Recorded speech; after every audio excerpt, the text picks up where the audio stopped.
All right. Welcome to podcast number 3. Deuces. Yep. Oh, that's two. So Deuces, that's 2. Hey, shut up. What do you we do? got a special podcast this time. As you can see, the table is the long way instead of the hamburger hot dog, however you do that. Yep. So obviously here we got Tyler. We got Ryan. Good to see you guys again. Me again. But new guest today, Aaron. You want to introduce yourself? Whatever Instagram you want to, we can throw it on the screen for you. My name is Aaron Hunzinger. I am HHR_SS and AH did it on Instagram. Hashtag AH did it. Shout out to the fam. So Aaron is a pretty long time customer of ours. Yep. HHR community specifically. We've all been a big fan of his car. Yep. If you listen to the previous podcasts, we shouted him out and got to talking to him. And now he's here. So 4 hours worth of driving later. Glad to be here. Thanks for the invite. Yeah. Definitely appreciate you coming. Appreciate it. For those of you who don't know what his HHR looks like, it's behind us right here. It's in both of our calendars. Last year's and this year's. I don't know. Multiple. Totally. Pretty baller pictures here. Look at that. We'll flash them up on the screen. Swell. Yeah. Mitch knows how to We'll shoot that. work the magic. Picture there. Yeah, point This point right there. all over the place. Hey, wait, hold on. I'm gonna do it right there. All right. That's it. That was my That's an time. HHR, and it's red. But yeah, With so stickers. we've seen the Hurricane come all the way from just a normal old HHR with some terrible wheels on it when you bought it. Yeah. It's funny you mentioned that. The first calendar contest I ever submitted pictures to, I was laughed at. Oh, no. But see, now you can laugh at them because, boys and girls, he even brought us a little present today. Mm-hmm. Show it off. We can show it off, thanking us and showing one of the best pictures of his car because he has a That's pretty baller. Photog guy himself, and I'm going to drop this and it's not going to sit up. Yeah, shout out to Adam Rose for doing a lot of my photography for me. Thank you, Adam. Without you wouldn't have so many of these baller shots. I think on that, we should call out the Cobalt community a little bit right now. In terms of photography, Yeah. the HHR guys, killing it. I don't know what it is. Cobalt but guys, where's your cool photos? every year for the calendar contest, now 2 years running, if we could do a ZZP car and HHR only car, like calendar, we could make it happen. Yep. Because the HHR guys, I don't know what it is. They're good photographers and they know how to submit quality, high resolution, horizontal photos. Listen, you Cobalt guys, Aaron saw them. Tyler saw him, Trevor saw him, I saw him. If you give us a half cut off picture vertically of your car, do you think that's going to really work on the calendar? No. Please. Let's use our brains, guys. Come A on. vertical Would photo. you put that picture in your calendar? The answer to that is they probably would. I totally would. Yeah. Don't get me started on the freaking calendar contest. Yeah, it was a pretty cool experience. Being voted into the first calendar. That was actually the very last picture that I took, the last day that I drove it before I put it on jack stands. The first winter that I had it, so it was my last day to work kind of picture, and it ended up being one of the best of the year. And then you got the sweet livery one from last year. Yeah, that was the River Valley Road Rally. Was, I mean, all bullshit aside, it was the best automotive experience I've ever had behind the wheel. Really? Nice. I've done some cool things in a car. I've dragged down the highway in my mini truck with 9 other trucks, through downtown Chicago. That was cool. Yep. I've been on the drag strip, but doing the River Valley Road Rally with 74 other drivers.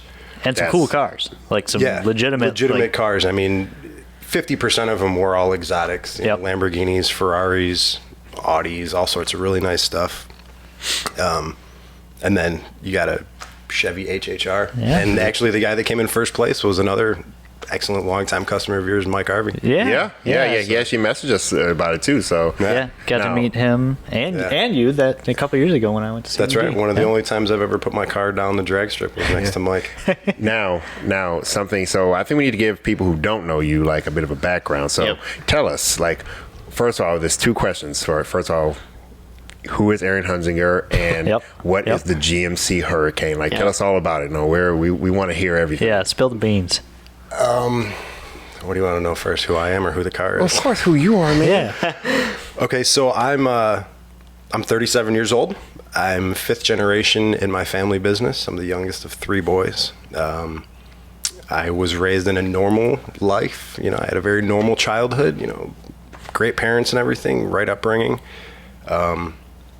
Working for my dad growing up, I was kind of given an insight on how to do things and learned how to weld when I was 13 years old. You know, made the decision that I asked him if I could learn how to sew, if I could, you know, sit behind one of the machines with one of the ladies that worked with us. So learned how to sew at, I think I was like 15. And just the quality of products being sold and bought, you know, I learned from my dad what quality was and how to create quality. Kind of went into everything that I do. Started did it as a side business. Again, just being the youngest of 3 boys, you know, I'm really good at doing what I'm told. Yep. Now, were you picked on a lot growing up? Did you get the like tombstone pile driver on the bed type thing? Dude, I'm the youngest of 3 boys. Yep. Like I got my ass kicked growing up. Yeah, there's no doubt. Like I specifically remember being sent to my room because I was crying after my brother body slammed me. Like why doesn't he get in trouble? Yeah. I was the one making noise. You know? You know, that too, you know, growing up with 2 older brothers, you know, I idolized them. I still do. You know, growing up, I envied the things that they had, you know, families, houses, you know, the things that I had really wanted, you know, all the things that I was working for. But throughout the years or whatever, you know, early 2000s, family business kind of fell into some hard times, or late 2000s, I guess it was 2008, 2009 during the stock market crash or whatever you want to call it.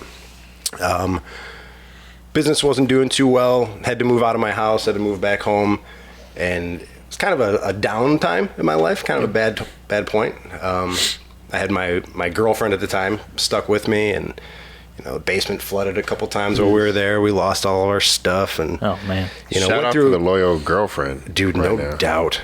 Shout out to the loyal ones. My loving wife. Dude. Yeah. Shout out to the girlfriend, the loyal girlfriends to wives. Seriously, I'd be nothing if it wasn't for her. There we go. Agreed. Yeah. So it was one of those things where just growing up, you know, I knew what I wanted to do, but staying with my family business was, you know, like I said, I'm 5th generation. If I leave my family business to go do something else after all the hard work that had been put into it ahead of me, you know, shame on me. So I basically took the opportunities that I had and started my own business on the side, doing basically the same thing that I was doing at work every day, just welding, sewing, and wanted to be more unique with it. So I started making lamps, you know, basically making an awning, you know, metal frame with, you know, sewn custom fabric around it, but I would just throw a light inside of it.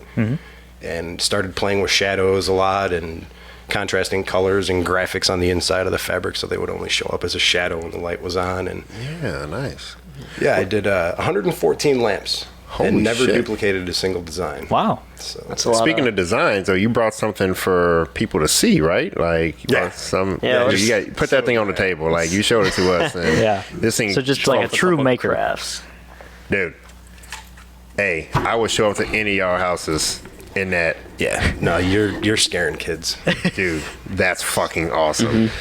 And so, like, tell us a little bit about that too. You know, before we're gonna tangent a little bit. Like, how'd you make that? Like, what's it made with? And stuff? Again, this is all just like AH did it. Like anything that I put my name on, anything I put my logo on is unique. Like I don't duplicate anything. Everything is one off. And one year, my wife and I went to a Halloween costume party, and yeah, I wanted something unique. So a couple weeks ahead of time, I started making this helmet, and one thing led to another, and here it is. There it is. Dude, that thing is sweet. Yeah. Pretty sweet. There's some more. That's awesome. What, chainsaw blades on here. The top is actually part of a mixing bowl. Some forks on there. That's some age did a level awesomeness right there, boys. Yeah, just totally unique, one-off type thing. Yeah. That's awesome. So, man, dude, that's great. So, Thank you. You know, so continue with your family life stuff. So you want to? So, you know, the time that I spent at home, you know, was it sucked. But when things got better, my wife and I, you know, we moved into an apartment that was close to both of our works. We work a block and a half away from each other. So we moved close to work, and we were there for 4 years in this apartment. And in that 4 years, I took every opportunity that I had put in front of me. I wasted no time. You know, that's when I did a majority of my lamps. I did art shows when, you know, did the one-of-a-kind show in Chicago, and, you know, just built some really cool stuff. I built a scale replica of the Willis Tower. I built a guitar lamp, kind of mimicked James Hetfield's Papa Het guitar. Nice. Just did a lot of unique things and really kind of fell in love with it. And I created a logo that I had an iron brand made and started putting it on all my stuff. And I would paint my logo on all of my lamps and etch my name into it and sign everything. And talking to some people, everybody's like, well, you know, you need stuff that's affordable, that's attainable for everybody, because I didn't price my lamps to be for everybody. Yeah. I priced them for the time and the love that I put into them. And they weren't cheap. You know? I didn't make them to be cheap. Yeah. I didn't want everybody to have them. So I took my logo and I put it on some t-shirts, and my first order of t-shirts, I got a cash loan from somebody to place my first order of shirts, and sold all of them in like the first couple days. Nice. And then started doing leather work. That kind of came from people wanting something from me, just smaller. whatever it was, attainable items. So I started doing leather work, and you got your notebook here with you, don't you? Yeah. Show that off too. Yeah. Yeah. Prime example. I've got I've got all sorts of leather, my own leather work. I made my wallet, and I got another cash wallet in my pocket that's all leather. Growing up, I used to hunt with my dad. Well, I kept the first deer hide from the first deer that I shot, and been sitting on a shelf forever and a day. Well, I had the idea to start doing leather stuff, so I took this deer hide and I made a wallet. I thought it was super cool. It was awesome. So I brought it to my barber and showed it to him, and he's like, dude, this is really cool. Like, you've got some serious potential in this. He's like, but this is garbage. He's like, hey, the shot. Ouch. Yeah, no, you know what? And that's why, again, you know, it's a quality type thing. I go to this guy. He's a quality barber. You know, it's a 114-mile round trip from my house to the barbershop. Now, is he the one that did your hair today? Yesterday. See? There we go. You know, I could go to a local barber, but you know, I go to him because he tells me like it is. Yeah. Told me that the wallet I made was shit, and I was capable of a lot more, and sent me to Horween Leather, which is one of the last natural tanneries left in the country, right here in Chicago. Right there in Chicago. Yeah. So I started going there and buying scrap leather by the pound, and just making wallets. And, you know, I came up with a simple wallet design and stamped my logo into it. And I mean, they just started selling like crazy. Yeah. You know, every one I would post would sell. So all of that time that I spent doing the lamps and the leather stuff was primarily because I was in an apartment. You know, I didn't have a garage to really fuel my passion, which has always been cars. I've always been into cars. You say you were a mini trucker, right? Like a... Yeah, I built a 2001 Chevy Blazer. I bought it in 2003. Don't even do it. Tyler's favorite. Do it. Don't. I love S-Dimes and that generation Blazers and S10s, and Ryan just hates it. I specifically hate S-Dimes. They're so cool. You've never owned one, Ryan. Small Tyler trucks. and I have had small trucks. Small trucks, our life. Many of them, huh? They're You great. just gotta hate on everything you see. No, it's just like, I don't know, like... It's S-Dimes bother me. I can't explain it. It's a common truck. Yeah, I mean, you look at the mini truck scene, the Chevy S10 second gen is the epitome of a mini truck. Yeah. But even my Blazer, you know, when I was looking, I spent 6 months without a vehicle, waiting to find a 4-door, 2-wheel drive, base model Blazer. I didn't want power windows. I didn't want power locks. Nothing that was gonna break. Nothing that I was going to break. Yeah. And actually, I was working at a car dealership, and my uncle was the car dealer there, and one thing led to another. He got the car, and it was funny. The day I went in there and signed the papers, he looked at me. He's like, "You don't want a warranty with this thing, do you?" I was like, "It's going to be void." I actually had the front airbag suspension for my Blazer Already at home, just waiting for the truck to put it on. So, see, I think this is a perfect transition from there into how the Hurricane cane could be, because you are using a lot of your mini truck, and this is for a lot of you guys doing your builds right now too, to kind of see where people get the inspiration from. It's a common theme for the HHR guys. It's kind of the... It is. I don't know what I'd be lying if I said there's actually quite a few mini truckers doing the HHRs right now. Actually, I would say who's doing a very comparable build to mine right now, Matthew Clevenstein. He's the orange one, He's a mini trucker too. He's got an S10 sitting in his garage laid out. I will say it is cool to see one dump like going down the road, but I don't know, it's just like a low truck. I had one of my first cars was a 2000 Blazer, and I think I had so many problems with that thing that I ended up just hating all Blazers. Like, that thing was... You either loved them or you hated them. Yeah. I mean, mine's, like I said, 2001. I've got 83,000 miles on it right now. So it's bought it with 35,000. Bagged. Yeah. Oh, yeah. I did good looking truck. I did everything to that truck except for the paint. Okay. But even that, the paint scheme. So there's it's Lexus Pearl on top, Cadillac Copper, and then fresh coats of copper. Pearl and Copper. I like that. Yeah, with a couple fresh coats of the Onyx Black on the bottom, but the copper flames that go through the back door was actually a design that I drew on the back of a notebook in high school. Nice. So the flames go in two directions. Yep. And it was just something that I liked, and I gave it to my brother, who put it in the software that we use at work for doing graphics on awnings, and nice. Transferred it out and gave it to my buddy who did my paint, and there it is. Yeah. Okay, so before we talk about the GMC, I just have to ask an opinion on something. Yeah. If you were to buy a seat, don't get into this now. Could you just buy one seat and leave the other one stock? No. Thank you. I'm not going to say anyone's name. But if your wife... But I did do it. He did it? Yeah. I'm not saying I'm right. Well, I'm not saying it's okay, but I did it. I do a lot of things that are not okay. Yeah, and that was one of them. Yeah. So, but now, thanks to what company are you working with? I was recently sponsored by Brom Racing. Congratulations. Yeah, thank you very much. So, Brom, and then so you have 4 seats. Yeah. Not 2, not one, but 4. All the seats in your car. All the seats. So, all the seats. Basically, long story short, Tyler broke my heart today.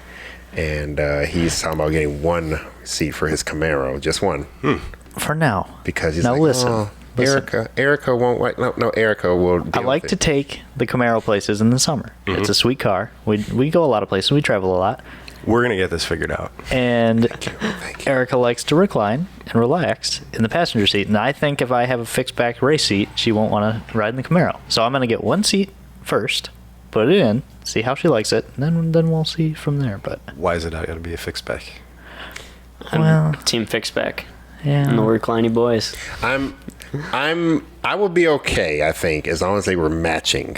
Yeah. If they're matching, I'm gonna be okay. But if you just get 1, I'm going to find you. I'm gonna find where you work, and I'll probably do something to your chair or your desk. Well, So last year when I went to Tail of the Dragon with my wife came with me, which made it that much better of a trip. Yep. Oh yeah. I had previous seats in my car, and I had the 2 of them in there, and that was a big concern of mine. Was like, I'm taking my wife with me to do this crazy wild thing. Yeah. The least I could do is make sure that she's comfortable. Yep. And that's what I'm trying to do. I didn't hear a single complaint. Not a single one. There was actually only one time where she grabbed onto the old shit handle and was like, ooh. That was it. It was awesome. And I want to get to that too, but now, so I've interrupted you like 4 times with it, and Trev keeps looking at me like, shut up. Didn't know it was that obvious. But we want to hear about the hurricane. Tell us the story about the hurricane and where it's at right now. Yeah. I can relate specifically to it, being a artist before car guy. So it's cool to me to see another person taking that approach to a car rather than drag racing artistic approach. Yep. Yeah. Mm-hmm. That's kind of how I take a lot of the things I do. Yeah. For lack of better words, I consider myself an artist. So everything that I do has got to have my touch on it. Mm-hmm. So as far as the hurricane, I had my panel, which was a daily driver, more or less a convenience type vehicle, and found out that there was an HHR scene for HHR. You had a daily driver and you started Googling. Imagine that. I found the HHR, the base model HHR Facebook group, and posted pictures of my car in there, and they ended up having it as the cover photo for 2 years. Oh, wow. Of my panel. The one you drove today? Yeah, the one that I drove today. It was on there for 2 years. And it's like, man, if you people only knew that this is just like the stepping stone car. Yeah. Because I had every intention of buying an SS eventually. You know, I've always loved the HHR SS. I remember when they first came out, and you know, all the Bob Lutz videos or whatever, where he's talking about the car and just how ridiculous it is. It's like, this is stupid. Who's gonna buy this car? Yeah. It's like 2-liter turbo. Like what? Yeah, it's the perfect dad car. So that's actually exactly how it came about. My dad had passed away, and just kind of, you know, wanted to kind of get a grip on life again, and wanted to focus my attention on something that, you know, was productive. So I have an hour commute each way to work. And I enjoy my panel, but I wanted another project car that I could just thoroughly enjoy my drive to work. You know, I spend a lot of my time in my car, so I wanted to have a car that turned heads. That was fun. Yeah, that was fun. And I've never had a turbo car, so I've never had a tuner car, quote unquote. But when it came time for me to start looking, I was telling my wife, it's like, you know, this might not be the car I'm going to get. You know, maybe I'm a little bit older now. Maybe I should just get like a G8 or like a, you know, a CTS-V or something like that. But then the thought came down to, well, if I get a V8 car, it's going to be the car. Like, that's it. I'm just going to have the car. If I get an SS, I can do whatever I want to it, because what I'm buying the car for is really not a lot of money, considering, you know, I was comparing it to a G8. Yeah. And only one of your options has a turbo, so Not wrong. But the other one's got 4 more cylinders. Can't even deny you there. And rear wheel drive. I mean, we could go all day. You know, the leather. I mean, Cadillac.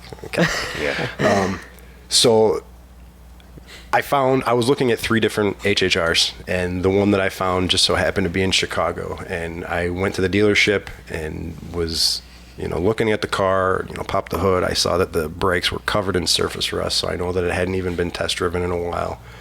I've been watching the price on Car Gurus, and it had been dropping, you know, week after week. So I went in there with a price that I knew that I was going to pay for the car. I wasn't going to walk out of there paying more than $8,000. Well, they were asking, I think it was like 9.6 is what they wanted for it. And I told them, I was like, I'm not giving you 9.6 for this car.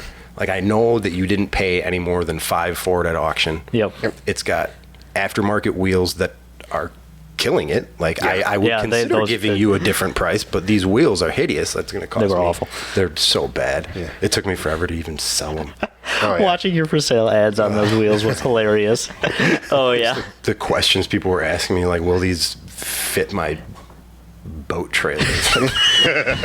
No. You're like, that's really all they belong on. But, you know, seriously, no. These wheels belong underwater.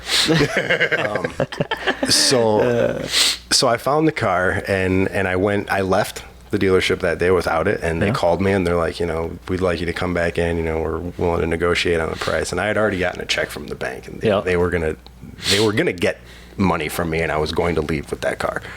So I got the car and just immediately started working on it. Kind of fell into the community. You know, I knew a lot of the guys that were doing stuff. You know, I've been following, you know, Shane Hetfield and Rob Shoemate, the guys that have been like the OGs of the HHRSS and the guys that paved the path for the stuff that I'm doing. I mean, there's no lie. I'm not the first person to do anything that I've done to this car.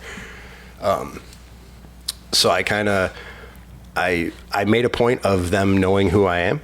I made a point of introducing myself to them, being at a show that Shane was going to be at to see his car, to actually be able to meet him and then set up a date to where him and I went and took pictures of our cars in the city, and just went to like a bunch of numerous spots that I have on my phone. I've got a Google map of photo shoot locations in Chicago. Nice. Comes in handy. Yeah, it does. Speaking of which, so on that, I know we're doing like a ZZP little fun trip on Chicago. Yeah, we're going to roll down to Chicago this summer. So we're going to hopefully... Weird that you guys are coming so close to me. I know, right? Yeah. I may have to let you know something. Maybe I'll make myself available. I mean, all right. Oh, maybe. You don't have a choice. I hope you didn't think you had a choice in that. Yeah, we're going to come abduct you. So. Yeah. So yeah, it was a very natural thing. You know, when I bought my car, I knew exactly where it was going to end up. I knew that I was going to be bagging the car. I knew that I would be shaving part of it. I knew that I was going to go with a different wheel color. Actually, the whole red and gold was, or bronze or whatever color you want to call it, was something that I'd had visions of from the beginning. The cars that I was looking at, only one of them was red, and it just so happened to be a G85 car. It had the most miles of the three, but the things that I knew that I was going to be doing with the car right off the bat, I was going to be making it cherry anyways. So within the first couple thousand miles that I had the car, I mean, within the first week and a half, I brought it to Crate Engine Depot and had them, do some stuff to it, and met Tom, introduced myself to Tom, and he basically told me, I think I told you guys this earlier, that what I paid for them to do, he told me flat out that after seeing pictures of my Blazer and telling him about that, he's like, you're 100% capable of doing this work yourself. So he kind of reaffirmed what I had been thinking and just made it a little bit easier to just dive into it, and a little bit more confidence, I would say. Yeah.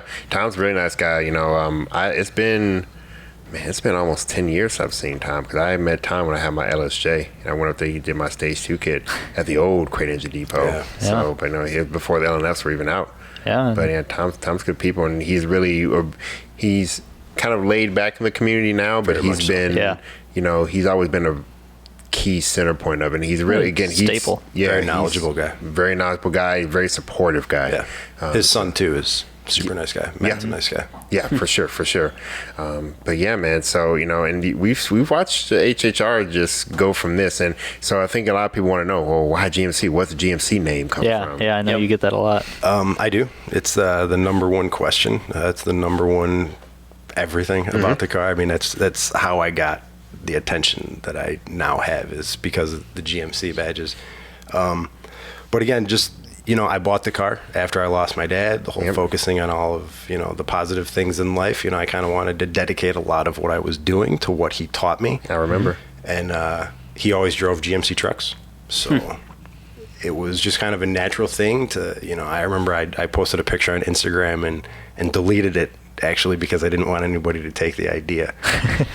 But it had always kind of been mixing in my head of whether or not I was going to do it. Well, one day I actually held up a GMC badge in front of the car and took a picture of it, and it was just like, it's perfect. It's perfect. The colors, the red, the crystal red metallic with the reflective red on the GMC logo. It just looked really good.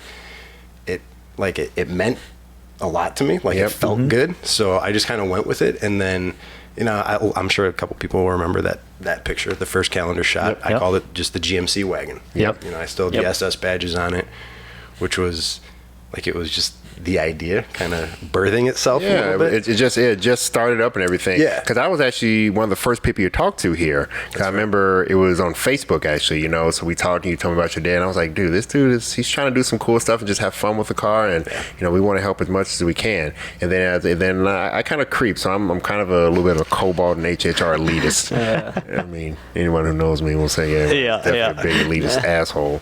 But you're one of the people I follow. He's actually doing something with the car, so. Thanks, man. Yeah, I appreciate it. No problem, man. Yeah, you're the one that's doing it. So, but then as a GMC, it's cool that the GMC actually has a meaning behind it, a very sentimental meaning to it. Yeah, so. And people look at the car and they, on every Facebook group, when people ask to see pictures of the car, I'll post, a picture, and people see the GMC, and either they love it or they hate it. And the people that hate it usually don't have much nice to say about it, but. And they're not going to. Right. And if they ask me, if they talk their shit and then they ask me, but why? And then I tell them, it's, they get it. And it's more of a respect type thing, I guess. And it's what it's all about for me too. Just respecting where I came from and, the quality parts that I put into the car. At this point, it's like a concept car. You think about it, GMC have the Cyclone and the Typhoon, and then you got the Hurricane now. So it's just like the natural progression of this thing. People have asked me what style I call it, and that's kind of what I've come up with, is just a manufacturer's concept. Basically, I had the GMC badges on there, and it was just missing that other touch. Well, growing up liking cars, and especially mini trucks like the Cyclone and the Typhoon, I specifically remember the day I was in the backseat of my dad's truck with my oldest brother next to me, and we pulled up to Lake County Truck in Park City, Illinois, and there was a Cyclone sitting out front. It was all black with red graphics.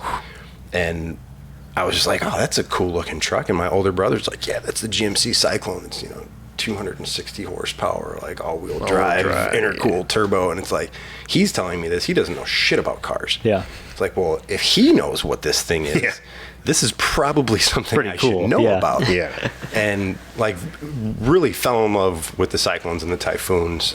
Went to the Sci-Ty Nationals a couple of years. Well, I think it was back in like 2002, 2003. Yeah. And had the opportunity to actually drive one of 9 built Chevy Cyclone Marlboro editions. No way. Really? Oh, shit. Yeah. That must have been really cool.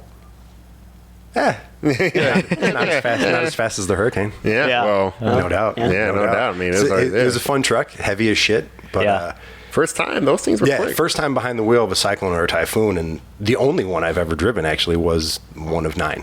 Yeah. So it was That's super cool. cool experience. The guy, he's got a company in LaGrange or had, I don't.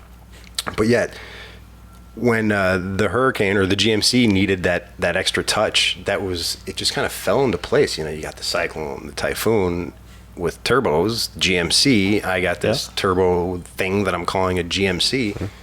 It's just like, well, Hurricane. Hey, you know what? I just now realized HHR. Oh shit! There goes so. You know. So the logo itself, the Hurricane font. They don't make it. It's not like a downloadable font. Yeah. So I actually created the font too. I downloaded a Typhoon and a Cyclone JPEG. Yep. And just segmented the parts to Picked it create apart. Hurricane. And I love it because it's so like 90s looking. Yep. You know, Yeah. And it just fits. Yeah, like everything fits by and see. But again, it's those small details that a lot of people wouldn't know. Like, you literally made your own font to make this. Like, that's freaking cool. Yeah. You know, like, and now it's just going to another level. So now we're kind of segue into his newest stuff. Like I said, so what Brahms did you get? And not only you said you didn't get 1 or 2, you got 4. Yeah. So I'm sure everyone's dying for like the mod list of this. Oh, man, Hurricane we're talking about so much. roll Star Wars credits. Yeah. It's a pretty ridiculous mod list. I'm not gonna lie. It's It a is. lot of ZZP parts. No, like we if you appreciate read the list, it's gonna get boring because you see ZZP like. yeah. There's a lot of it. A lot of little parts. I mean, the car is full bolt on, stock turbo. I've got a stage 3 South Bend clutch in it, or stage 4 South Bend clutch. Yep. Stage 4 plus. I think we Stage got 4 plus. Yep. Yeah. And just the little detail mods that I did last year were just kind of a kickoff. You know, there was a guy in the HHR community who had a bagged HHR, and I sent him a message one time, and I said, if you ever contemplate selling your bag setup, let me know. Yep. Hey, I'm gonna call that ugly dude out real quick. Hey, Shane, because you were talking to me on Messenger all morning this morning. That was you that sold that shit. I know. Wasn't Shane? No, it wasn't Shane. What? It wasn't Shane. Oh. Shane's car was bagged, and his car was built to the point where he wasn't parting that thing. Oh, right. Yeah, because Shane sold the car before then. Shane sold his car to Brett Job. Yep. So we'll get to that. Does that car live on still, or? It's been parted out. Yeah, that car did get... Well, it didn't get parted out. It still lives on, but a lot of parts were sold off. Yeah. Gotcha. Wheels changed, everything about that car. It is still the same color though, I think. Yeah. Yeah. Hey, Shane, we still don't like you. I like you, dude. I love No, you. we like Shane. I mean, when I came into the scene, you know, all the things that I was doing to my car. I mean, okay, so my panel has SS interior in it. Mm-hmm. Yep. The SS interior in my panel is the SS interior that came out of Rob Shoemate's car. Nice. I think I'm the 4th owner of that interior, but nevertheless, Yeah. like still is. You know, it's still like, someone in the community. I have 100% respect for what that dude has done and is continuing to do. Yeah. The fact that I have parts from his car, you know, even their parts that he took off, like that's cool. That's really cool. Shane's car too. When he sold it, actually, when Brett Job came about the HHR scene, he sent 2 messages in one night. He sent a message to Shane, and he sent a message to me, asking if either of us would sell him our cars. Oh. Yeah. And I told him no. Yeah. And Shane told him to give him a price. Yeah. And Shane ended up selling the car. Yep. Well, before Brett got rid of the car, he started parting some things out. Yep. And before he did that, he contacted me and asked if I would be interested in a few things. And it was, let me get the brakes. Like, I want the brakes. Oh yeah. Yeah, he had the 14.5 brake kit on the car, right? That's right. That's right. Some brakes. So, I mean, I bought some used parts, but they were parts from people whose cars that I respected, from drivers that I respected, builds that I respected. I knew that they weren't beat on. Yep. I mean, the brakes that I have on my car were on Shane's car in the pictures that we took. Yep. Yeah.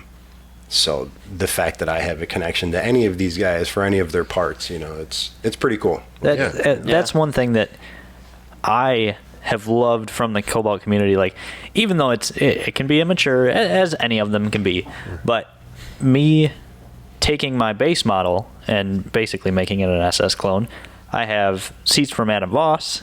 I have, bumpers from various people around the country, and that's one of, with any platform, one of the coolest things is meeting those people. Yeah. And carrying on, even though no one would ever know. I mean, it's just a stock set of SS LNF seats, but I know where they came from, and they're in my car, and it's pretty sweet. Yeah. And it's the same thing that lives on. And I mean, anybody that sees me in my panel are like, "Oh, that's a cool car. Like, you have SS seats in there?" It's like, well, Rob Shoemate on Instagram, the guy with the blue HHR, like, these were his seats. I was like, oh shit. Yeah. One of the biggest mistakes people make in the car community is essentially not being nice to people. I think. Oh my God. that too. Because like you were talking earlier about all the buddies you had help you with this, help you with that. It's good to have those connections and stuff, and you just can't build a car by yourself. Yeah, so, it's a community. It's like, something even about children. Honestly, it takes a community to raise some children and stuff like that. It's everything and every experience you get. And the car scene's done alike. I wouldn't have my job here if I didn't have a white Cobalt LNF coupe. Or I wouldn't be here without my freaking base model. Yeah, then the people we meet through them, and the communities and friends and lifelong friends too. Not just, sometimes some people come and go, but I've made lifelong friends with these cars, and we, just think about it. If you had never bought the HHR, we wouldn't be sitting here today. You never would have done the extra mods you're doing.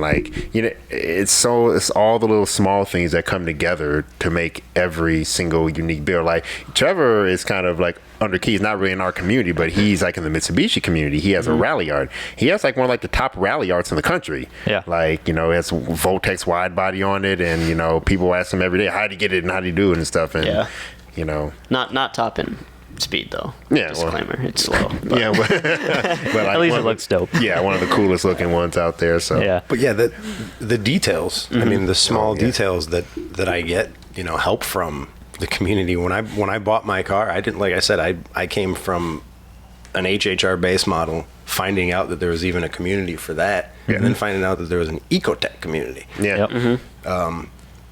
And then, to be accepted into this group of local guys that I became friends with.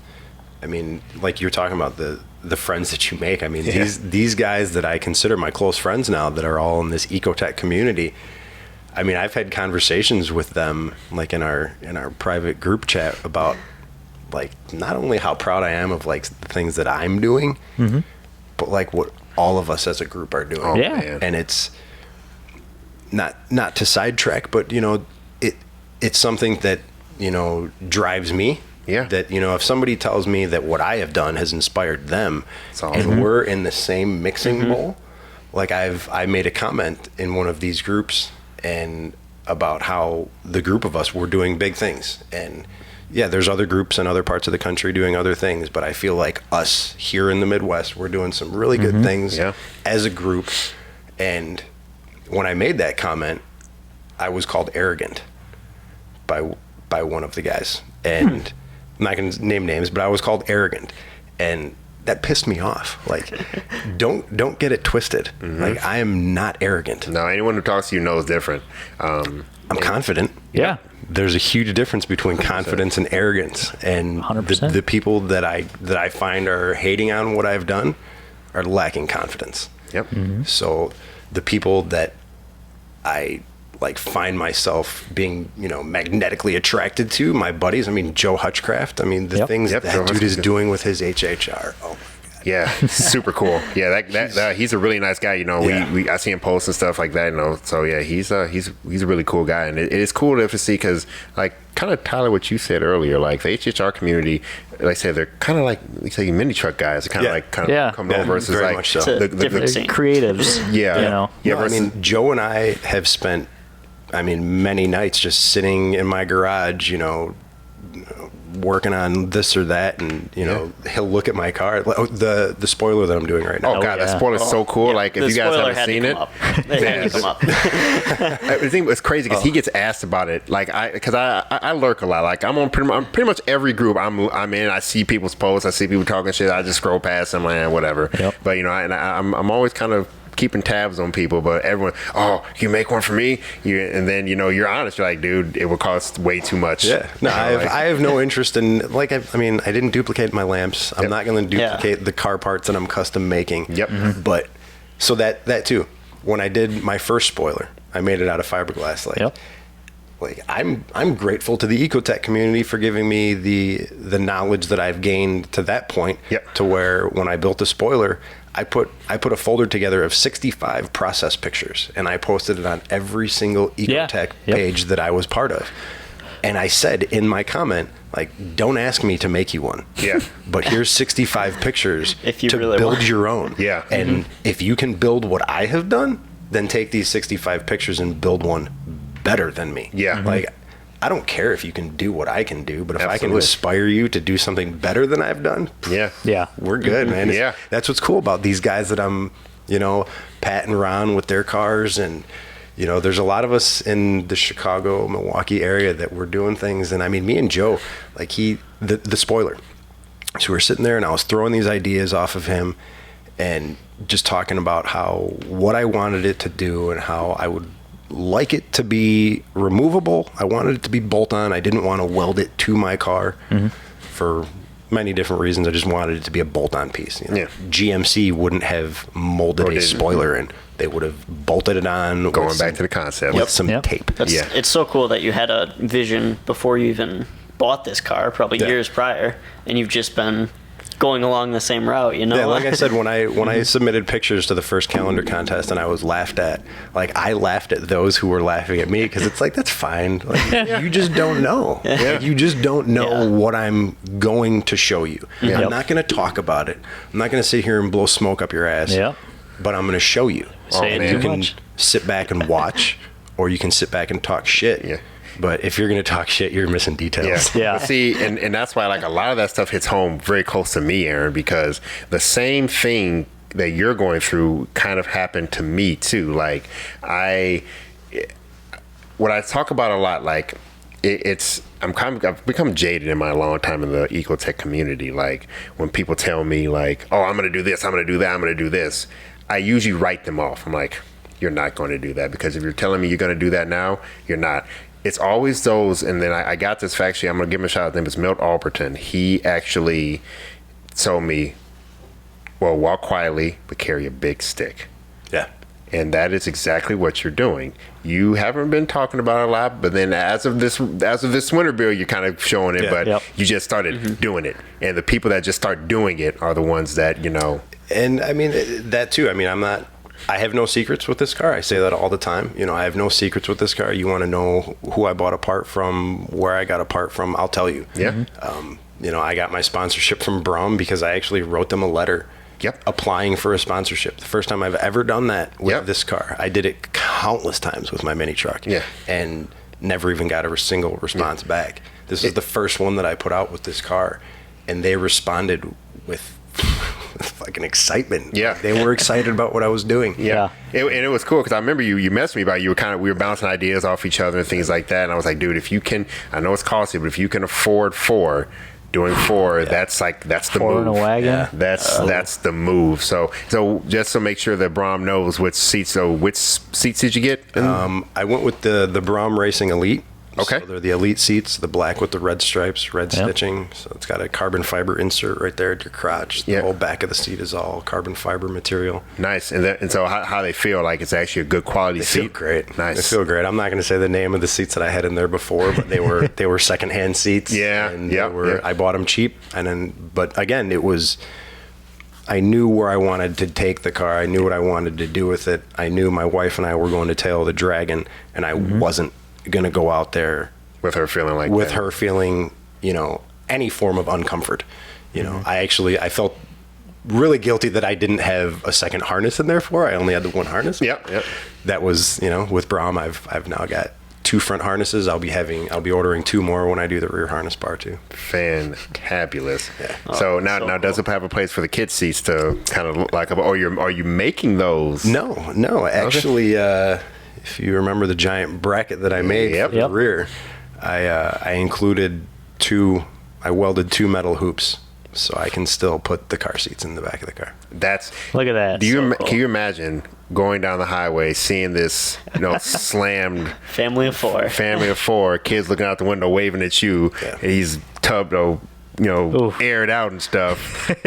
That was the whole thing with the car. I'm a dad. I've got 2 boys. I do things with my kids. I mean, if I could bring my kids to every car show that I wanted to bring them to, my wife would be furious. I'm grateful that my wife is very accepting of the car scene that I've, put myself head first into. It's a lifestyle that I would like to grow my kids up into. It's honest. It's a great place to find good, close friends. It gives them something to spend their time and effort in that's honest. Yeah. Something genuine. Give them, it starts with Legos, so it does every time. Yep. Yeah. Did with me every time. Yeah, but Legos and Hot Wheels. Yeah, I've got the 2 kids, and it was a necessity that they had to have access to my car at all times. Like they have to be able to be in the car. When I had the panel, the reason I bought the SS interior, my wife told me that we were pregnant with our 2nd kid, and the kids stay at my in-laws during the day when we're working. Well, I just needed a vehicle that I could get 2 kids now home in. I could put my one son in the front passenger seat with, because it was truck, whatever. I could put the one car seat on the front seat. But when I found out my wife was pregnant with the 2nd one, it was like, I don't want to get rid of this car. Yeah. Because that was it. It was either you get rid of the car and you get a G8 and you get something that you can put all the kids in, or you figure it out. Well, I figured it out. I took the box out of the back. I put rear seats in, and put seat belts in the car. Put the child safety harness brackets in the back, and I got my. Yeah, so there it was an actual panel with no rear. Yeah, for the people that don't know, the panel HHRs are like truck backs, right? Yeah. Like it's just it's completely utilitarian. Yeah. Only the front seats, no rear flat floor in the back. So, and I love driving my panel equally as much as I love driving the Hertz. I love that car. It's a great car. They look cool. No windows. It's really says very few people. Well, now it's it was even Tyler. No, I think it was you, Trevor. Like you even mentioned that we have a shop HHR. It's a platform development vehicle, and they say it's like the fun.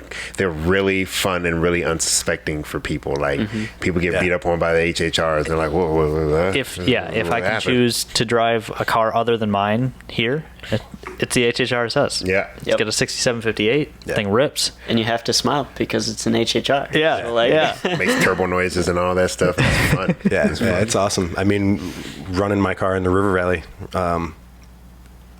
driving through some of the valleys coming out of Iowa was some of the best and most entertaining driving I've ever had. I was in front of the owner of Fitman Industry in his Lamborghini. Yep. And it was about a 10-mile stretch, just straight valleys, twisting and turning. That sounds up so and fun. down. That does sound cool. And here I am in a 2.0 turbo with big brakes, fat tires. I had 255s on there. Whew. And That's pretty big. It's bigger than my tires. I lost the Lamborghinis in my rearview mirror. There's 2 of them behind me, and I'm talking to Adam Rose, who was riding shotgun. He was my navigator because Joe Hutchcraft was dead in the back seat. It's a long story. We were known as the car in the rally with the dead guy. Joe got food poisoning the night before. Fucking done. Done. Me and Adam, before the kickoff of the rally in the morning, we went to Walmart in Madison to buy a bucket with a handle. Oh no. Yeah. I told Joe, I was like, look, text your wife and let her know that if you fucking throw up in my car, she's going to have to come and pick you up somewhere between Illinois, Iowa, and Wisconsin. I don't know where. Somewhere. So he's getting dumped. Yeah, no, he played a really good dead guy. Yeah, no, he didn't throw up on my shit at all. Fantastic. That's all you can ask, I guess. Fantastic. I mean, when some of our, we've had some people even here that, can't go through the dragon. Yeah. We had one of our guys, not going to mention any names, Noah, he actually fainted in the HHR. He did. When Tim was going, like the very first time, Tim was driving, it was like our first year there, and he was getting used to, I have driving. heard stories about Tim driving through mountains, though. Oh, Tim does. I'm a little nervous. Tim doesn't turn down. No, Tim's 10 tenths. Yeah, Tim is he's like 10 tenths on the mountainside because even after he almost gets a ticket, he can't help himself and he turns himself right back up.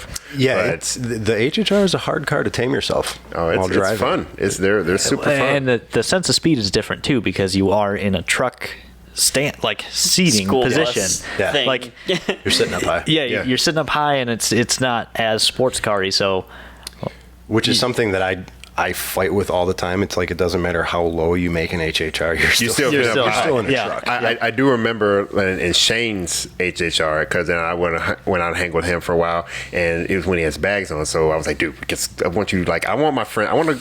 So I have this big Fast and Furious, thing. I want my friends around me. I want us all to be roll up like mobbing. A crew and some mobbing. I'm like, Shane, do hood rat shit. Just go up somewhere and just fucking dump the car. So we went up to Dunkin' Donuts. I love Dunkin' Donuts. You're like the only person I know who goes to Dunkin' Donuts. Because there's none around Big here. fan of the Dunkin'. Oh my, yes. Maybe it's a Chicago thing. Dude, around there's here, just none around here. If you had their breakfast and bagels, oh my God. Forget about it. Oh, dude, you're done. But, so he goes out and just dumps it. I'm like, oh my God, it's so good. But I'm like, he's like, yeah, I still feel up. I'm like, you get out in the car, it's like on the ground, but it's still like, it's still up there. Yeah. But it's so cool. Like, mini trucking, you can have drag blocks in the back? Yeah. All right. Yeah, that was another thing that I did with. So I put a trailer hitch on the car when I had a bumper on it. Yeah. And then I found this roll pan and front bumper kit that was, I believe the company that made it was California Cruisers or California Customs or something like that. But they made an HHR kit. Mm-hmm. And when they first came out, it was like $800 for the rear bumper and like $950 for the front. Well, I found a guy on Amazon like 2 years ago, and he just simply had an ad that said custom HHR bumpers. It's like, well, I know what a custom HHR bumper is. There's only one out there. Yeah. So I hit the guy up and was, on his case for 2 years about getting them. And he would go like 6 months without responding to an email. Oh. And the last conversation that I had with him via email, I convinced him to give me his phone number so I could actually speak to him on the phone. Yeah. Turns out the guy's like 75 years old. He's got some serious health issues. And before the health issues, when he was a little bit more spry, he put the bumpers on the top shelf of his garage and had since put all of the motorcycles that he was building in front of that shelf. So he told me, he's like, I'll sell you the bumpers. The ad was originally for $500. He's like, I'll sell you both bumpers for $220. But you got to come here to even look at them. Oh, that is no brainer. No brainer. Yeah, absolutely. It was like a 2 hour drive. No problem. Not even bad. Yeah, no, I made the trip out there, and it was kind of fucked up. I could have sat there and talked to this guy like all night long. Like he was building a turbo Sportster. Oh, like on a rack, and like a drop top Bonneville that he was building. He cut the roof off of Bonneville and was building a custom drop top. So he's like a real custom car guy. He had these HHR bumpers because he had a panel that he shaved the back window out of and had this roll pan bumper on there and like a legit setup. Yeah. So I mean, I just started talking to this guy, and I mean, I felt bad having to leave. Like I could have sat there and talked to him for hours. Yeah. It's rare you get to meet someone like that you can just really just talk with for as long as that, man. Because that's really freaking cool. Yeah. I've made a lot of friends off Facebook Marketplace deals. Really? Honestly. Yep. Yeah. Facebook just going to pick up Marketplace car parts and. Let's see, that's cool. They kind of see what you guys are working with, and they like to do that stuff. Because you have the same car if you're going to get a bumper for your car from theirs. My PFO1s, the Enkes that I have in my car. I was looking on Marketplace and I responded to an ad. I didn't look to see where the ad was posted from. It was posted from Mississippi. The guy responded. He was asking, I think, $500 for the wheels. Not bad price. That's a deal. That's a really good price for him. I want them. Can you meet up? He's like, well, I'm in Mississippi. It's like, well, what the fuck? Yeah. I'm in Wisconsin. Why the fuck did I even see your ad? Yeah. And like I'm emailing him back and forth, and he's like, well, I'm actually coming up to Milwaukee to see some family in January. This is like 3 months out. I was like, well, shit. There you go. Bring them. I'm not doing anything in 3 months. Let's plan this out. Dude fucking delivered them to my house. That's cool. In a 9.3 wagon laid out. Just balling. Wagon. Like a roof rack with all sorts of shit on the rack. Yeah. You just tickled Tyler's fancy because he loves those things. Dude, I tried talking to that guy too, but it was cold out and his mom was in the car. I'd love to sit and chat, but I gotta go. Yeah, I do get it, man. So, oh man. So when I hear from Fitment Industries that you haven't said anything, and I'm not going to reveal the secret, but I heard you got some new wheels coming. We'll see. That's so it's Project Broken Budget. Don't forget. Yeah. No. Trust me. So I made a video about like 10 tips to help you build a successful car, and I talk about budget in it. I said always be prepared to go way over your budget. Way. You know? Well, let me fill you in on the broken budget. I've kind of said it too. It's not my budget that I'm breaking. It's your budget that you're breaking buying the parts I'm selling. Yeah. Because all the shit that I'm selling off of my car is all like cherry KW V2s that I sold. KWs were, I remember like such a good price, and they sat there for so long. People, and that's unfortunately one of the things. You have these rep companies come out, they sell stuff for so cheap, and and I kind of like I told you at the beginning, unfortunately, because it's a younger market and things like that, I get it. Downfalls with it. Yeah, downfalls with it. People get really cheap. Unfortunately, like the Civic market is kind of like the special one because Civics are super cheap right now. Yep. But you have people that spend big money on them all day and they don't blink an eye. But unfortunately, our Cobalt community, Raceland coilovers and lifetime warranty. Well, because they're not permanent, but they're super cheap. But you can't get a quality V2. If I was at the time still looking for, I'm like, man, that's like the perfect set because KWs are really quality coilovers. Like they're real good. It was. I mean, driving my car again back to the rally and Tail of the Dragon. I mean, the Dragon is what I built my car for. Yeah. The first go around with it.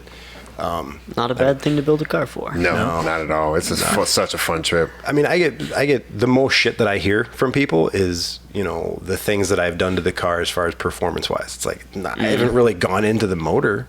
Like I put a cam in it. Yeah, you don't need to though. You're fine. You don't have to.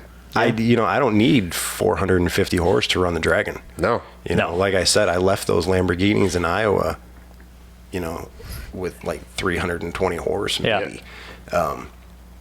And that too, back to that, when that 10 miles leaving Iowa, I went back and actually sent an email, or on Facebook, that guy had come up in conversation in a group that I was in, and I actually thanked him. I was like, I just want to let you know that the few miles that I was ahead of you through those valleys, like, I don't know if you were slowing down to like give yourself room to like jump on it. Yeah. But like leading you through those valleys was the coolest 10 miles I've ever driven. That was before I went to the Dragon. Yeah. And he actually responded back that him and another guy were talking about my car because they couldn't figure out how I was pulling on them in the valleys and how I had gotten away from them. That's so cool. Yeah. See, that's kind of something cool. It's all about. I know, that's like when we were at the Dragon. Oh my God. And I'm coming down and bombing back on one run, and one of the turns, here comes a 5th gen V8 Camaro right up on me. Oh man, I was riding with Tyler because I've been driving. And I'm like, dude, I just want to ride with you. The Camaro was still kind of new to him, and so he was just loving driving. So I'm just like, I'm bombing with you for a bit. Oh, and he couldn't catch. Yeah. And we finally pulled off right before the Moonshiner, and he got out and he's like, "Holy crap! What? Yeah, that doesn't sound like a V8." And I'm like, "4-cylinder one. It's a 4-cylinder turbo." And he's like, "Yeah." And he was a local guy. A local guy too, which was even cooler because he's bombing that all the time. And I'm like, it's 4-cylinder guys. Yeah. Dang. Oh man, it's a lot of good times, man. So putting yourself in a situation that you have no business being in. Yeah. One of these cars. I mean, you catch up to other vehicles on the highway. Yep. It's not something that I brag about. It's not something I'm necessarily proud of. But sometimes your foot accidentally may hit the pedal to the floor. It's not my fault. Yeah. No. I had a livery kit on my car. Yeah. So driving to and from work, people are like, there's a goddamn race car. Yep. Like, I'm in a race car. Like, I'm going to go race that race car. Yep. Like, so I was on my way home one day, minding my own goddamn business, and a GTR like pulled up alongside me, and the guy kind of looked at me like, oh yeah, what is fucking retard, or, just gave me that look like he pitied me, and just kind of like casually pulled away in his GTR fashion. Yep. I was like, no, fuck that. Fuck that. So I gave him every bit of fourth gear. And I mean, he was going, but he was like going to the point where he wasn't expecting me to keep going. Yeah. Like he wasn't leaving me. He was like, he was fucking with me. Yep. Well, then I pulled on him and passed him at 143. It's the fastest I've ever gone, ever. I love it. I looked down just fast enough to see it. And then I looked over at him as I was going by, and then I took my foot off. And as he like passed me back, he was fucking furious. He was mad. Oh man! And that's like a $90,000 difference in anger. Yeah. Oh yeah. Like he passed me, and I was like, I'm in an HHR. Like that angers me. Yeah. Big expensive car. I like grazed past him at 143 in his GTR by a fucking milk truck. Yeah. That guy's $90,000 angry. Yeah. Yep. Oh man, like Regret. Regret. oh man. Sell it. I know what you're going to talk about. Oh man. So Trevor's our Kappa guy right now, and there was I had to do some mileage testing on a Solstice that we had. It was an automatic one, full build, made right 400 horsepower. So I drove it like one day in the middle of the work. That was like middle of the work day. It was time to say, hey, we need miles to car. This car has to do this. I'm like, all right, I'll drive Chicago one back real quick. And they're like, really? Yeah, why not? Fuck it. So it was like 2:00 one day, and so this one I had my mohawk too, and a fresh shave size mohawk. I remember. So I put the top back. And by the way, this is my first time like being around a convertible car for a long period of time. So I didn't realize that was a bad idea, and I probably shouldn't have it down when the sun is screeching on your head. Ooh, that was awful. And it had like a straight pipe exhaust coming out just one side, like right here. So I know I'm driving it, just putting miles on it real quick, make sure it doesn't break. So kind of getting on and getting off it. So I go to IKEA in Bolingbrook in Chicago from here. So just left 2:00 one day, got there around like 4 or 5 o'clock, and just drove back. There was a Evo 10. It had a Boost and Performance sticker on it. So some bald guy in a Pontiac Solstice GXP, and he had the sticker on it. So white one, the dude looks over me and just laughs at me. So I'm like, you want to go? He's like, he downshifts. So I'm like, it's an automatic car, so I just for it. And so what happens is I do this, and he has like a big turbo. It's a T3 manifold. I hear this and wastegate. So like, and he gets shift. He had more power, but he could not catch me. Oh, he was furious. Like, so I'm just going. So I'm still going. It's a 7163 car, so it's like, just going. So we're going, like, say, like 120, 120. And he, oh man, he was weaving through traffic trying to catch back up with me. Like, oh man, he was not happy. So mad. Oh, that's so mad. People get so angry. Yep. Oh man. It is losing to a $8,000 shit box as they call it. So yeah, that's another thing. You talked about Fitment Industry. They do their YouTube channel, and they do the driver to driver talk. Yeah, and they do the whole Dakota will ask them, what they paid for their car. Yeah, and every time they ask people like whatever the car is, it's always like 20-25 grand. It's like, shit, I don't even know if I have that much into my car. Totally, including the purchase of the car. Yeah. So that's it's pretty funny. It's awesome, man. It's awesome. So Trevor, I know you got some other talking points you wanted to. Talking points? Yeah. We're just kind of winging it at this point. I love it. I love it. Just natural conversation, just going. It's a good time. Going through. So what's expected finish date for this round before spring? You got any events this year that you're wanting to go to? So I'm doing the River Valley Road Rally again this year. Okay. I've been accepted to that. I'm running the same team again. Nice. Is Mike doing it too? Yeah. Nice. Mike's doing it as well. Very cool. And actually, rumor has it he told us the other day that he was coming to the Dragon this year. So. Okay. Yeah, it's going to be a good time. And actually, Joe Hutchcraft. So my rally team is myself. Joe Hutchcraft is my navigator again, and Adam Rose is my co-pilot, third passenger / photographer. Oh yeah. Nice. Brought him with, and man, it's such a good time. So yeah, we're doing that again this year. I want to do Tuner Evo. Nice. I want to do as many car shows as I can. Yeah. But again, like I'm a dad, I got 2 kids. Yeah. I got a you got a happy life wife, too. happy Yeah. life. Yeah, you gotta sometimes you have to draw it back. So I take what I can get. So I mean, even if it's cars and coffee in Lincolnshire, you know, do that. But I would, if I'm going to do a car show this year, I want to be invited inside. Yeah. I want my car to be inside. And I got a lot of attention at Tuner Evo the last 2 years I did that, you know. Was your car outside last year too? Because I missed that one. It was. Yeah. I think the way they did it, where you had to be part of a team, and it was only bigger teams inside, but Interesting. it kind of left a lot of really quality cars outside, no team cars outside. So hopefully they change that. But because that's where I met you back in 2018. I met Aaron at Tuner Evo. Yep. The Snowball was inside. Yeah. And then it was his car outside. You know, you took second place, right? I took second place at that one. So that was at 2018. That was a really good year for the Snowball. Like I won everything I went into. I placed.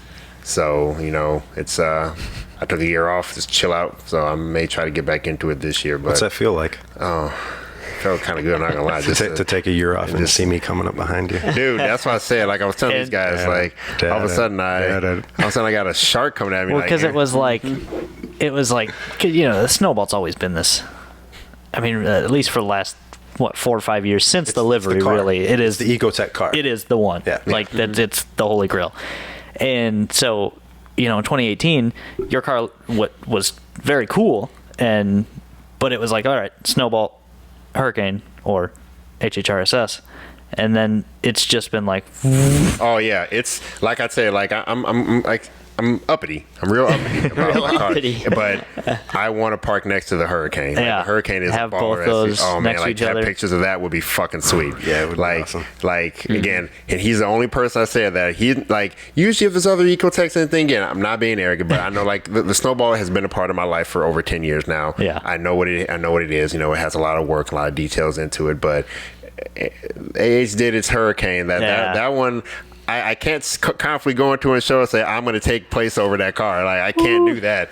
And I mean, being better than you is not a goal of mine. Like I don't look at you as competition type thing, but to even be put on the same level as your car, and that's what I love about it. To even talk about my car and your car, his car in the same sentence, is humbling. It's, I mean, I can't tell you how much I appreciate it. You know, you have a baller car, man. You've done a lot of work. So thank you again, much, you know, like I love competitions, but like small, like friendly competitions. You don't want to take it too far and like make it like a competition, but having some people like when you all have good teammates, like everyone elevates. You know, that you guys are all like just having fun with each other and stuff. The whole community, everybody around you, it's all elevates. Like you're saying, you can message each other about the builds and like share progress, and it's not about secrets or only I have this. You know, like in your case, you're building stuff, but you give the information. It's not like you're hiding it, and it's I don't know. Like when he was messing me about the bronze, I'm like, dude, if you can do this, it'd be super ball, like top level baller stuff. You can get 4, but you know this and that. Like I don't want to sabotage, man. Like I know some people would have been like, no, you should. Like they would try to misdirect you, put you in the wrong direction. And I don't want that. With any decision I make, with any part that I put on my car, I talk to who I can talk to. I get information from who I can, who have experience with the part that I'm trying to buy. And when it came to the seats, the whole thing was I wanted my interior to have the same pop that the exterior had. You know, I wanted that attention to detail to be, you know, I don't want people to look at my car and be like, oh, wow, that's awesome. I want people to look at my car and be like, what is it about that car that's so, like, something is different. And just so many little details that they're kind of caught up in it. And you can study it. The longer they look, the longer they look, the more details they see. I mean, you brought up the details that I did to my car. I mean, my favorite detail on my car is my tailpipe. Yeah. Oh, it's like a etched engraved GMC tailpipe. No way. Like I think I remember you sharing the story. So cool. Like you would never. It's one of those things that you wouldn't see it if you weren't looking for it. Like, oh, it looks like just any old exhaust tip. But it's from a GMC Sierra Denali. Yeah, it's just got a GMC stamped on it. And when I came out of a restaurant one day and I saw a Denali truck sitting there with that tailpipe, and I was like, oh, fuck, well, I'll be looking for that. I'll be buying that part. Yeah, exactly. So but that's it's factory level stuff like that. I'm saying that's why, like, what's cool about your car is, like I said, it's a concept now. Like, it's grown to this thing where it's not just like like, for instance, I was just saying, Snowball's like a straight up, like, it's a track, like, level mod car. Like, it's nothing factory about it. The Hurricane is this crazy concept factory plus, like OEM plus kind of thing. Like, it's like definitely still crazy mod car, but at the same time, it's still like, it's just as a factory concept with the different badging. You've gone the whole way with the badging. You're not just like one or two things. You've done it all. Yeah. Like, there's only one Chevy bow tie left on my car. it's not the horn, because HHRs came with the SS horn. Yep. And that's not even stock anymore. Yeah. What's the... Where would it be? Where is that? I'm trying to remember. It's on a mechanical component. Nope. No? Those are all gone too. Dude, that's freaking crazy. I'm trying to remember. I'm trying to cheat over here and look at pictures of his car. Like, I can't even. So when you open the hatch, the back cover on the hatch has a bow tie that's in the plastic. Oh, really? So when you guys see my car next time, you won't see that. Yeah, I'm gonna say, like, again, that's another thing he's gonna, because he knows it's there. Yeah. I know it's there. Yeah. It's a detail that kills me. Yeah. All the time. So So when I had the car with the wheels that came on it, as hideous as they were, and I knew that I was doing the whole GMC thing, I wanted a set of stock wheels to get, just to have stock wheels. HHRSS wheels are one of my favorite. They're actually very nice. Arguably one of the best performance wheels put out by GM. Oh, yeah. By far. So solid. If you ever want to sell them, let me know.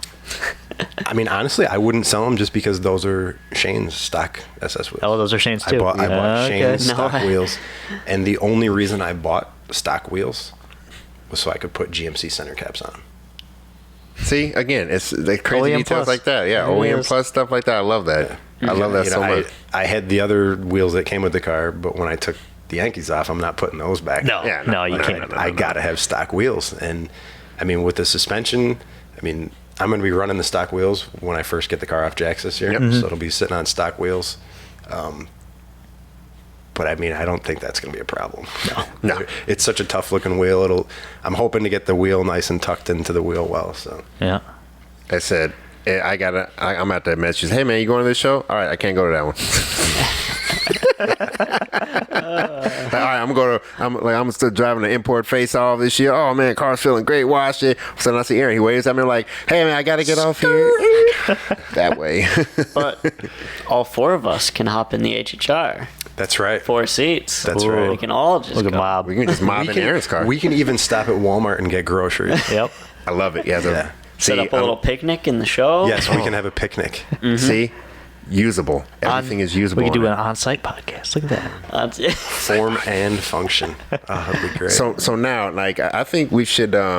So when's the due date of the car? Like, give it like a rough estimate. I'd really like to have the car done in like 8 or 9 weeks. I'm hoping. Okay. So that's soon. Yeah. April-ish. Yeah. So- So everything that I've done with the car right now, I'm not going to say I wasted time, but I spent 2 weeks making seat brackets. Yeah. And not that wasn't something that I had to do. It slowed the process. It slowed up. everything else down. I'm not worried about bagging the car. I've bagged a car in a day and a half before, so I'm not worried about that part. What I'm worried about is the custom stuff that I'm doing with the rear and the custom stuff that I'm doing with the front. Okay. So you need to come to Gridlife with us. That's what I hear. Ooh. Like, so I've already signed up yes. for the show because I missed the racing part of it. So I won't unfortunately, I'll probably talk to my friends at Gridlife. Hi, James. Hi, Celerity Racing. I love you guys. Like, get me on track. But you need to come to the show because Snowball's in it, and that would be great to park next to you. And that'd be a very cool. When is that? June 3rd and 4th, 5th. Yeah, like this right year? at the beginning of June. Beginning of June. Like the first weekend. It's our go-to weekend of the year, like that everyone at ZZP. I have every likes to intentions go. of my car being done well Both before your June. cars are going to be there. Yeah, Your car will obviously be there. Yeah, I'll be on track. Mine. Yep. So all of our cars will be there, and I think that'd be a really cool. That'd be very sweet. Cool, have you there. Like they do a lot of camping, and it's most of it's kid friendly. But at the same time, if it's not, if you get a hotel soon enough, you and the family can chill there during the day. And Shane's coming. Supposedly, I've been talking with Shane. He's kind of working on getting another vehicle. He was trying to get me there last year. Yeah, They have a family section now for camping. Oh, They even do, better. yeah. Yep. Yeah, quiet family section. So Nice. dude, like if you guys want to do camp, it'd be a cool weekend, do something a little different, meet a lot of people. If you want to get wild, you can get wild, you know. Or they have a little concert night. Tyler, so Tyler's a small person, and he drinks not small people level beers. Wow. Like Tyler can drink I'm a consumer. a lot. His liver, I swear, is probably darker than his shirt. You know, we worry about that. I bounce back. It's all right. Yeah. We're good. You bounce back. That's he when you forgets. stop bouncing. Yeah, he forgets what the hangover feels like the next day. Like, I don't get it. But either way, I do think it would be a very good show for you to bring out. So they probably make because they did it for Tyler. Like they what's cool. They have classes, but they don't have classes. So it's they a little fluid. Yeah. Yeah. So they make it fluid. Like last year, I was driving on track, but then.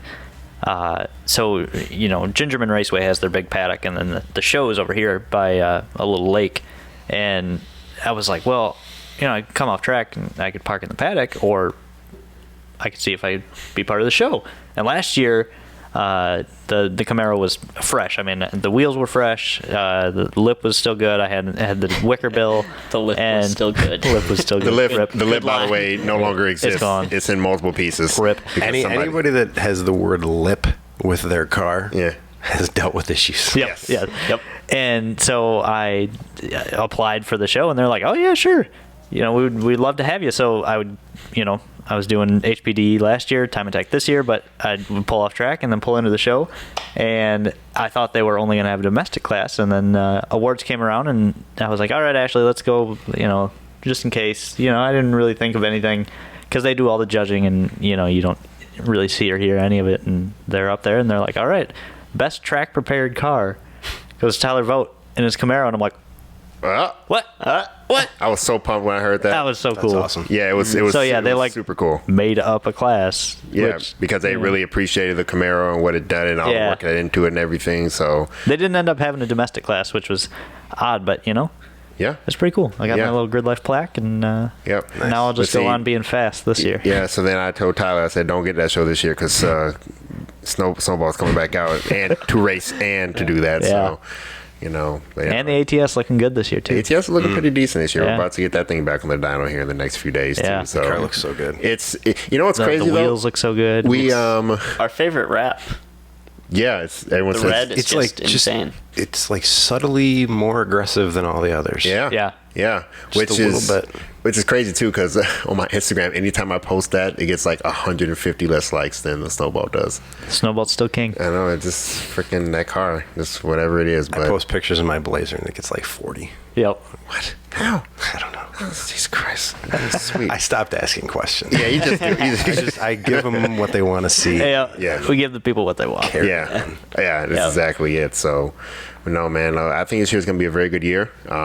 You know, you're doing a lot of cool stuff, and you know, you've been a great customer with us, and you support us. So, you know, we appreciate the picture. Thank you. And you know, we're happy to have you here. You know, and we're always keeping eyes on you, man. Like we're nosy. You know, in between answering customer emails and angry customers and all that stuff, we do like to be nosy on our friends and stuff. Because I very much appreciate the attention that you guys give my car. And that's the thing too. You know, we're ZZPerformance, but we like to make friends still. Like, you know, we not only do we consider a lot of our guys customers like you, but you know, you're friends of us. You know, so stuff like that too. Likewise. So we definitely got to see the HHR come and just break necks and make a lot of people mad. It's got no problem making people mad. That's what it was designed to do. I love it every single day. But see, what was cool too. So Trevor's gonna come out with a livery at Gridlife, and you know, hopefully we can. So I'm gonna task you with messaging Tyler at least once a week, saying 2 seats are better than 1. Just whatever you got to do. But you know, that'd be right. Yeah. You know. So, but no, it'd be cool. And then, you know, get pictures. And what they do is they kind of have at the end of like the event, they let like groups of cars go out and track for pictures. So, you know, we were talking about getting ZZP cars in there, and it'd be cool. I don't think we're gonna have a HHR there unless somebody shows up. See, I know a guy with a pretty cool HHR. I mean, to be invited and included in on anything ZZP labeled is I would love to be part of anything you guys invite me to. If I'm available, I would love to do it. So Grid.life, go and apply for the show right after this. And we need to get you there because what's cool about the event's just cool anyway. Yeah, it's so anyone here can talk about. It's Forza Horizon in real life. That's what I hear. Not Race Wars. Not Race Wars. Not Race Wars. Although I would go to Race Wars too. I would also go to Race Wars. Speaking of that, can I just sidebar real quick? Have you guys seen all the Fast Furious 9 trailers? Have you guys? Oh my god! Has anyone seen that? Oh boy. I think I stopped watching Fast and the Furious after 3. Yeah. That's the worst part is, as soon as it's brought up, everyone quickly says where they stopped. And it's like 4, 5, or 6. Yeah, mine was 4. Mine was 4. Like, I mean, I've watched them all, but I don't want to. Yeah. It's just something in my brain's like, okay, well, you know, watch it. I mean, you can't go from, Dom get out there. Yeah. Fucking. I can't believe he just jumped across the Grand Canyon. Yeah. He's slingshotting a muscle car across. What? Where does it stop? Like, I saw the thing yesterday that said the Fast and Furious team might as well just fight the Avengers at this point. Yeah, no, seriously. Yeah, they might as well. That's what it's gotten to. What I want to see. I want to see the prequel. Yeah, I want to see the prequel. Where did Dom get his CIA training? Yeah, and how did he go from CIA training to fucking running a tuna shop? Yeah. Then going back to jumping gorges and shit. He started by stealing VCRs out of trucks. Now everybody from the CIA wants him because it's evident the CIA can't do their job. Yeah, because they don't have access to VCRs anymore. What the hell? Like, what the hell? The whole thing just. Give me a prequel where they're street racing and jacking VCRs. Yeah. Like, how cool would that be? I mean, come on, dude. Okay, so when Fast and the Furious 1 came out, I don't even remember what year it was. 2001. Okay, so that's the year I graduated high school. Yeah. There you go. I was 11. I don't know. The guy he's looking at you. What was that like? Trevor were you born? I was, what? If you were 11, I'd be You were 6 or 5, right? 7, something like that. Yeah. I don't know. Oh, I've literally been doing this since you were kicking rock. Yeah. 96. Wow. So 96. When Fast and the Furious came out, I was in a 95 S10 that was slammed on the ground with 17-inch torque thrust wheels on it. And, Ooh, torque thrust. Yeah. Ooh. Yeah. Still, I have torque thrust 2s on my Blazer. See? Yeah. There we go. Me and all the crew that I was with back then, we went to Gurney Mill Cinema opening night. I love Gurney of Mills. Fast and the Furious. I love Gurney Mill. And when we came out, it was like a car show. in the parking lot. Yeah. Yep. And if you're aware of Gurney Mills, it's a mall huge. with a circle drive around the entire thing. Yeah. And the Gurney Police Department was literally pacing themselves around there. Oh, yeah. It was awesome. It was the same thing, Tokyo Drift. I was in high school, and we showed up, and it was like, because I'm from just outside of Flint, and everybody came to the Grand Lake Theater, and it was a car show. Yeah. It got done. That's so cool. At 2 in. Yeah, it was the same for me. Like Southside Chicago, I specifically went to the bigger one in the richer area. At that point, I didn't have anything, Quality. but I went to Orland. That was like the big richer area right there. So I went there, and like it was car show again. Yeah. Like all the cool places they had car shows when the Fast and Furious movies came out. But now it's freaking G.I. Joe. Yeah. Like, it's crazy how that movie kind of, I'm not going to say shaped a lifestyle. Oh, it did. It definitely did. It definitely did. it had such a cultural impact on Yeah. America as a tuning scene. Well, it also brought tuning and modifying cars. So, I mean, Aaron, you probably know this most of all. Like, it was not like an everyday mainstream thing, modifying cars. Yeah. No. Super niche. Yes, groups super and- niche group. Mm-hmm. People just like...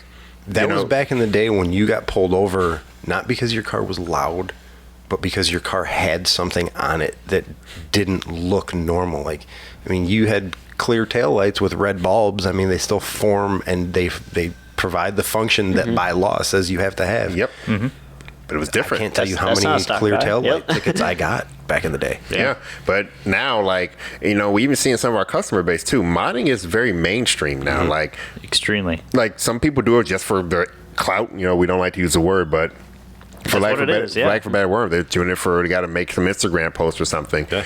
They have a lot of money or whatever have you, but other people, there's some, like for instance, our ATS is the market I've seen in the most. It's like a first time, like, like now we're in like another generation. Like the Camaro is like your entry level Cobalt. So your first time modders are getting it. Like we see people getting, I got a performance mass airflow sensor, or I got a tuner from eBay. And like, dude, those things don't do anything. Like stuff that we've known for years and years. And they're showing back up. Yeah, they're showing because it's coming back around again. But now, like people who I've never dealt with a turbo car, never dealt with mods. Like they don't know what it's like having a modified car. Like I said, I've seen our ATS community the most because it's like the newer car. They're pretty inexpensive. Like you can get an ATS for like 13 to 15 grand. Like right now, like a 13 to 15 car. You know, so like people like it's mainstream now, which is weird to me. Like.